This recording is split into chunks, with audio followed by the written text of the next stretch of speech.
Hi hello ಎಲ್ರಿಗೂ ನಮಸ್ಕಾರ. ನಾನು ನಿಮ್ಮ Rakshita Pavan. Welcome back to my YouTube channel. Guys, ಇವತ್ತಿನ ವಿಡಿಯೋದಲ್ಲಿ ಅವರೆಕಾಳು ಉಪ್ಪಿಟ್ಟು ಮಾಡೋದು ಹೇಗೆ ಅಂತ ನೋಡೋಣ. ಸೊ ವಿಡಿಯೋನ ಸ್ಕಿಪ್ ಮಾಡಿದೆ, ಕಂಪ್ಲೀಟಾಗಿ ನೋಡಿ ಅವರೆಕಾಳು ಉಪ್ಪಿಟ್ಟು ಮಾಡೋದು ಹೇಗೆ ಅಂತ ತುಂಬ ಈಸಿಯಾಗಿ ಹೇಳ್ಕೊಡ್ತೀನಿ. ಮೊದಲು ಸ್ಟವ್ ಆನ್ ಮಾಡಿಕೊಂಡು ಸ್ಟವ್ ಮೇಲೆ ಒಂದು ಪಾತ್ರೆನ ಇಟ್ಕೋಬೇಕು. ನೆಕ್ಸ್ಟು ಆ ಪಾತ್ರೆಗೆ 3-4 ಸ್ಪೂನಷ್ಟು ಎಣ್ಣೆನ ತೊಗೋತಾ ಇದ್ದೀನಿ. ಎಣ್ಣೆ ಸ್ವಲ್ಪ ಚೆನ್ನಾಗಿ ಕಾಯಬೇಕು. ಎಣ್ಣೆ ಕಾಯ್ದಿದ ನಂತರ 2 ಸ್ಪೂನಷ್ಟು ಕಡಲೆಬೇಳೆನ ತೊಗೋತಾ ಇದ್ದೀನಿ. 2 ಸ್ಪೂನ್ ಕಡಲೆಬೇಳೆ ಜೊತೆಗೆ 2 ಸ್ಪೂನಷ್ಟು ಉದ್ದಿನಬೇಳೆನ ಕೂಡ ನಾನಿಲ್ಲಿ ತೊಗೋತಾ ಇದ್ದೀನಿ. ಉದ್ದಿನಬೇಳೆ ಹಾಕೋದ್ರಿಂದ ಅರೋಮಾ ತುಂಬ ಚೆನ್ನಾಗಿರುತ್ತೆ, ಘಮ ತುಂಬ ಚೆನ್ನಾಗಿ ಬರುತ್ತೆ, ಮತ್ತು ಟೇಸ್ಟ್ ಕೂಡ ಚೆನ್ನಾಗಿರುತ್ತೆ. ಉಪ್ಪಿಟ್ಟು ಒಳ್ಳೆ ಫ್ಲೇವರ್ಫುಲ್ಲಾಗಿ ಬರುತ್ತೆ. ಹಾಗಾಗಿ ನಾನಿಲ್ಲಿ ಉದ್ದಿನಬೇಳೆನ ಸೇರಿಸ್ಕೊಂಡಿದ್ದೀನಿ. ನೀವು ಒಂದ್ಸಲ ಉದ್ದಿನಬೇಳೆ ಹಾಕೊಂಡು ಟ್ರೈ ಮಾಡಿ. ಕಡಲೆಬೇಳೆ ಮತ್ತು ಉದ್ದಿನಬೇಳೆ ಎರಡೂ ಕೂಡ ಚೆನ್ನಾಗಿ ಗೋಲ್ಡನ್ ಬ್ರೌನ್ ಆಗೋವರೆಗೂ ಹುರ್ಕೋಬೇಕು. ಎಣ್ಣೆಯಲ್ಲಿ ಕಡಲೆಬೇಳೆ ಮತ್ತು ಉದ್ದಿನಬೇಳೆ ಎರಡೂ ಗೋಲ್ಡನ್ ಬ್ರೌನ್ ಆದಮೇಲೆ ನೆಕ್ಸ್ಟ್ ಒಂದು ಈರುಳ್ಳಿಯನ್ನು ನಾನಿಲ್ಲಿ ಸಣ್ಣದಾಗಿ ಕಟ್ ಮಾಡಿ ಎಣ್ಣೆಯಲ್ಲಿ ಹಾಕ್ಕೊಂಡಿದ್ದೀನಿ. ಈರುಳ್ಳಿ ಚೆನ್ನಾಗಿ ಎಣ್ಣೆಯಲ್ಲಿ ಫ್ರೈ ಆಗಬೇಕು. ಈ ಟೈಮಲ್ಲಿ ನೀವು ಬೇಕಿದ್ರೆ ಒಂದು ಸ್ವಲ್ಪ ಸಣ್ಣ ಉಪ್ಪನ್ನು ಕೂಡ ಬೆರೆಸ್ಕೋಬೋದು. ಉಪ್ಪು ಹಾಕೋದ್ರಿಂದ ಈರುಳ್ಳಿ ಬೇಗ ಫ್ರೈ ಆಗುತ್ತೆ. ಇದೊಂದು ಟಿಪ್ಸ್ನ ಫಾಲೋ ಮಾಡಿ. ಈರುಳ್ಳಿ ಚೆನ್ನಾಗಿ ಫ್ರೈ ಆಗಬೇಕು. ಸಾಫ್ಟ್ ಆದಮೇಲೆ ಒಂದು ಸ್ವಲ್ಪ ಕರಿಬೇವನ್ನು ಕೂಡ ಹಾಕ್ಕೊಂಡಿದ್ದೀನಿ.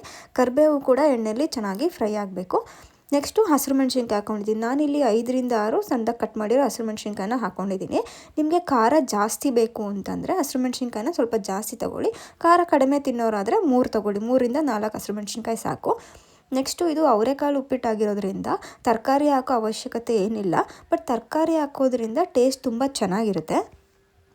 ಹಾಗಾಗಿ ನಾನಿಲ್ಲಿ ತರಕಾರಿಗಳನ್ನ ಕೂಡ ಸೇರಿಸ್ಕೊತಾ ಇದ್ದೀನಿ. ನಾನಿಲ್ಲಿ 1 ಕಪ್ಪಷ್ಟು ಬೀನ್ಸು, 1 ಕಪ್ಪಷ್ಟು ಕ್ಯಾರೆಟು, ಮತ್ತು 1 ಕಪ್ಪಷ್ಟು ಗೆಡ್ಡೆಕೋಸು, 1 ಕಪ್ಪಷ್ಟು ಚೆನ್ನಾಗಿ ಚಿಳಗಿಸಿರೋ ಕಾಳನ್ನ ತೊಗೊಂಡಿದ್ದೀನಿ. ಮುಂಚೆನೇ ನೆನೆಸಿ ಚಿಳಗಿಸಿಟ್ಕೊಂಡಿರೋದು ಕಾಳು. ನೆಕ್ಸ್ಟು 1 ಕಪ್ಪಷ್ಟು ಟೊಮ್ಯಾಟೊನ ಸೇರಿಸ್ಕೊಂಡಿದ್ದೀನಿ. ಎಲ್ಲ ತರಕಾರಿನೂ ಕೂಡ ಎಣ್ಣೆಯಲ್ಲಿ ಚೆನ್ನಾಗಿ ಫ್ರೈ ಮಾಡ್ಕೋಬೇಕು. ನೀವು ಬೇಕಿದ್ರೆ ಟೈಮ್ ಇಲ್ಲ ಅಂತಂದರೆ ತರಕಾರಿನ ಮುಂಚೆನೂ ಕೂಡ ಬೇಯಿಸಿ ಹಾಕ್ಕೋಬೋದು. ಬಟ್ ಎಣ್ಣೆಯಲ್ಲಿ ತರಕಾರಿನ ಚೆನ್ನಾಗಿ ಫ್ರೈ ಮಾಡಿ ಬೇಯಿಸೋದ್ರಿಂದ ಟೇಸ್ಟ್ ತುಂಬ ಚೆನ್ನಾಗಿರುತ್ತೆ. ತರಕಾರಿಗಳೆಲ್ಲ ಎಣ್ಣೆಲಿ ಫ್ರೈ ಆಗಬೇಕಾದ್ರೇ ಒಂದು ಅರ್ಧ ಸ್ಪೂನಷ್ಟು ಅರಿಶಿಣದ ಪುಡಿ ಮತ್ತು ರುಚಿಗೆ ತಕ್ಕಷ್ಟು ಉಪ್ಪನ್ನ ನೋಡಿ ಹಾಕ್ಕೊಳ್ಳಿ. ಒಂದೇ ಸಲ ಹಾಕ್ಕೊಳ್ಳೋಕೆ ಹೋಗ್ಬಿಡಿ. ಬೇಕಿದ್ರೆ ಲಾಸ್ಟಲ್ಲಿ ಟೇಸ್ಟ್ ನೋಡ್ಕೊಂಡು ಹಾಕ್ಕೋಬೋದು. ಆದಷ್ಟು ಸ್ವಲ್ಪ ಕಡಿಮೆನೇ ಹಾಕ್ಕೊಳ್ಳಿ. ಉಪ್ಪು ಹಾಕ್ಕೊಂಡು ಚೆನ್ನಾಗಿ ಎಣ್ಣೆಲಿ ಫ್ರೈ ಮಾಡ್ಕೋಬೇಕು ತರಕಾರಿಗಳನ್ನೆಲ್ಲನೂ. ತರಕಾರಿ ಆದಷ್ಟು ಸಾಫ್ಟಾಗಿ ಕುಕ್ ಆಗಬೇಕು. ನೆಕ್ಸ್ಟ್ ಒಂದು 60% ಕುಕ್ ಆಗಿರುತ್ತೆ. ಅದಾದಮೇಲೆ 1 ಕಪ್ಪಷ್ಟು ನೀರು ಹಾಕ್ಕೊಂಡು ಲಿಡ್ನ ಕ್ಲೋಸ್ ಮಾಡಿ ನಾನಿಲ್ಲಿ ಬೇಯಿಸ್ಕೊತಾ ಇದ್ದೀನಿ.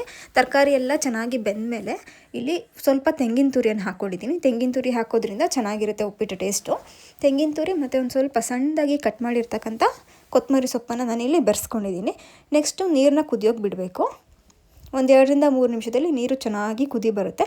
ಕುದಿ ಬಂದಮೇಲೆ ಮುಂಚೆನೇ ಹುರಿದಿಟ್ಕೊಂಡಿರೋ ರವೆನ ನಾವು ಸ್ವಲ್ಪನೇ ನೀರಿಗೆ ಬೆರೆಸ್ತಾ ಹೋಗಬೇಕು. ನೀವು ಬೇಕಿದ್ರೆ ನೀರು ಕಾಯೋ ಟೈಮಲ್ಲಿ ಕೂಡ ರವೆನ ಹುರ್ಕೋಬೋದು. ನಾನಿಲ್ಲಿ ಮುಂಚೆನೇ ರವೆನ ಹುರ್ಕೊಂಡು ಇಟ್ಕೊಂಡಿದ್ದೀನಿ, ಸೊ ಬೇಗ ಆಗುತ್ತೆ ಅಂತಂದ್ಬಿಟ್ಟು. ನೋಡಿ, ಇಲ್ಲಿ ನೀರು ಕುದೀತಾ ಇದೆ.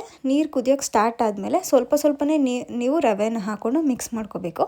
ಈ ಟೈಮಲ್ಲಿ ಆದಷ್ಟು ಉರಿ ಕಡಿಮೆನೇ ಇರಲಿ, ಸಿಮ್ಗೆ ಇಟ್ಕೊಳ್ಳಿ. ಯಾಕೆಂತಂದರೆ ಗಂಟು ಬೀಳ್ಬೋದು ಅಥವಾ ಸಿಯೋ ಚಾನ್ಸಸ್ ಇರುತ್ತೆ. ಹಾಗಾಗಿ ಸಿಮ್ಮಲ್ಲಿ ಇಟ್ಕೊಂಡು ಸ್ವಲ್ಪನೇ ರವೆ ಹಾಕ್ಕೊಂಡು ಚೆನ್ನಾಗಿ ಮಿಕ್ಸ್ ಮಾಡ್ಕೋಬೇಕು. ನೋಡಿ, ಈ ಥರ ಗಂಟು ಇಲ್ದಲೇ ಇರೋ ರೀತಿ ಚೆನ್ನಾಗಿ ಮಿಕ್ಸ್ ಮಾಡ್ಕೋಬೇಕು. ಗಂಟು ಬರೋಕ್ಕೆ ಬಿಡಬಾರ್ದು. ಈ ರೀತಿ ಚೆನ್ನಾಗಿ ಮಿಕ್ಸ್ ಮಾಡ್ಕೊಂಡಾದ್ಮೇಲೆ ತುಂಬ ಹೊತ್ತು ಬೇಯಿಸೋದೇನು ಬೇಡ. ಸ್ಟವ್ ಆಫ್ ಮಾಡಿಬಿಟ್ಟು ಒಂದು 5-10 ನಿಮಿಷ ಮುಚ್ಚಿಬಿಟ್ರೆ ಉಪ್ಪಿಟ್ಟು ಚೆನ್ನಾಗಿ ಎಳ್ಳಿರುತ್ತೆ. ಸ್ಟವ್ ಆಫ್ ಮಾಡಿಬಿಡಿ. ನೆಕ್ಸ್ಟ್ ನೋಡಿ, ಈ ರೀತಿ ಒಂದು 10 ನಿಮಿಷ ಆದಮೇಲೆ ಚೆನ್ನಾಗಿ ಉದ್ರುದ್ರಾಗಿರೋ ಉಪ್ಪಿಟ್ಟು ರೆಡಿ ಆಗಿರುತ್ತೆ. ನೀವು ಕೂಡ ಒಂದ್ಸಲ ಮನೇಲಿ ಟ್ರೈ ಮಾಡಿ. ಇವಾಗ ಹೇಗಿದ್ರು ಅವರೆಕಾಳು ಸೀಸನ್ ಇರೋದ್ರಿಂದ ಅವರೆಕಾಳನ್ನ ಹಾಕಿ ಒಂದ್ಸಲ ಉಪ್ಪಿಟ್ಟು ಟ್ರೈ ಮಾಡಿ. ಉಪ್ಪಿಟ್ಟು ಅಂದರೆ ಇಷ್ಟ ಇಲ್ದಲೇ ಇರೋರು ಕೂಡ ಇಷ್ಟಪಟ್ಟು ತಿಂತಾರೆ. ಅಷ್ಟು ಚೆನ್ನಾಗಿರುತ್ತೆ ಉಪ್ಪಿಟ್ಟು. ನೀವು ಒಂದ್ಸಲ ಮನೇಲಿ ಟ್ರೈ ಮಾಡಿ.